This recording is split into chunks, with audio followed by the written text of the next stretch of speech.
Hallelujah. सबको जय मसीह की।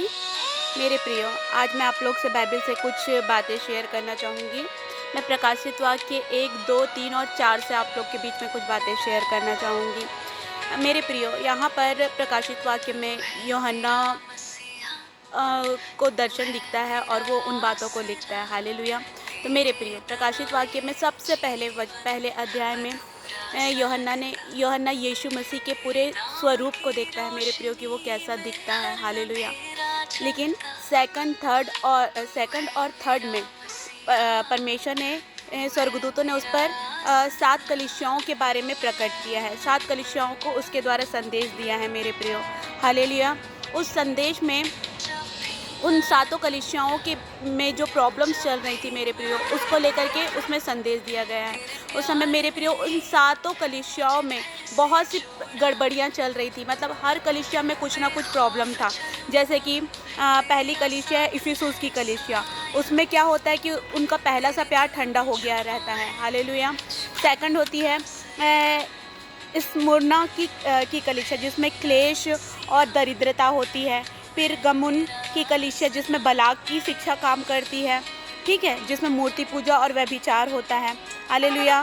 फोर्थ है थुआतीरा की कलीसिया, जिसमें इज़बेल की आत्मा काम करती है, जिसमें उस कलीसिया में बहुत ही व्यभिचार होते हैं मेरे प्रियो। हालेलुया। उसी प्रकार सरदेस, फिलदिकिया, लोदिकिया, इन सारी कलीसियाओं में, लोदिकिया की कलीसिया में भी वो मतलब घमंडी हो जाते हैं। मतलब वो सोचते हैं कि हमारे जैसा धनी कोई नहीं, हमें किसी चीज़ की घटी नहीं। मतलब इन 7 कलीसियाओं में कुछ ना कुछ प्रॉब्लम चलती है मेरे प्रियो। हालेलुया। तो इन कलीसियाओं को यीशु मसीह संदेश भेजते हैं। हालेलुया। अब हम चौथे में क्या देखेंगे? चौथे में जब ये सारी कलीसियाओं को जब यूहन्ना संदेश भेज चुका होता है, तो चौथी अध्याय में वो क्या देखता है? वो स्वर्ग को खुला हुआ देखता है। वहाँ एक द्वार को खुला हुआ देखता है मेरे प्रियो। हालेलुया। और उस द्वार में एक सिंहासन को देखता है। हालेलुया। उस सिंहासन में एक मनुष्य, एक पर्सन बैठा हुआ देखता है, जो यशब और मणिक के साथ दिखाई पड़ता है। हालेलुया। और उसके चारों ओर 24 और सिंहासन विराजमान होते हैं मेरे प्रियो। मतलब मैं इस चीज़ से आपको यही चीज़ कहना चाहूँगी मेरे प्रियो, कि आपकी लाइफ में कितनी भी प्रॉब्लम और परेशानियाँ हो मेरे प्रियो। हालेलुया। जैसे वो 7 कलीसियाएँ थी, उसमें बहुत सी प्रॉब्लम और परेशानियाँ थे, लेकिन एंड में क्या हुआ? एक द्वार दिखा, वो द्वार जो कभी नहीं बंद होता मेरे प्रियो। सेम उसी प्रकार हमारे जीवन में मेरे प्रियो, कितनी भी प्रॉब्लम, कितनी भी परेशानी, कितनी भी रुकावटें आ जाए मेरे प्रियो, लेकिन हमारे लिए एक द्वार हमेशा खुला हुआ है, जिस पे उस सिंहासन पे जो सारी दुनिया पर राज्य करने वाला बैठा है मेरे प्रियो, जो उस 24 सिंहासन पर राज्य करने वाला बैठा है मेरे प्रियो, जो स्वर्ग और पृथ्वी पर राज्य करने वाला बैठा है मेरे प्रियो। वो क्या कहता है? मेरे पास आओ मेरे प्रियो। हालेलुया।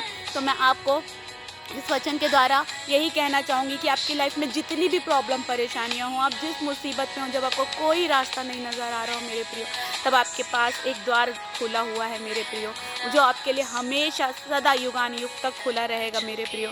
आपको उस द्वार के पास जाना है मेरे प्रियो, और उस सिंहासन पर विराजमान उस खुदा को पुकारना है मेरे प्रियो। हालेलुया। जो आपकी सब तकलीफ़ों से आपको बाहर निकालने वाला परमेश्वर है। हालेलुया। मैं विश्वास करती हूँ कि इस वचन के द्वारा आपको आशीष मिली होंगी, और आप इनकरेज हुए होंगे कि आपको अपनी हर मुसीबत में सबसे पहले उस खुदावन के पास जाना है, उस द्वार के पास जाना है, जो कभी बंद ना होने वाला द्वार है मेरे प्रिय। हालेलुया। इस वचन के द्वारा हम सबों को आशीष मिले। सबको जय मसीह।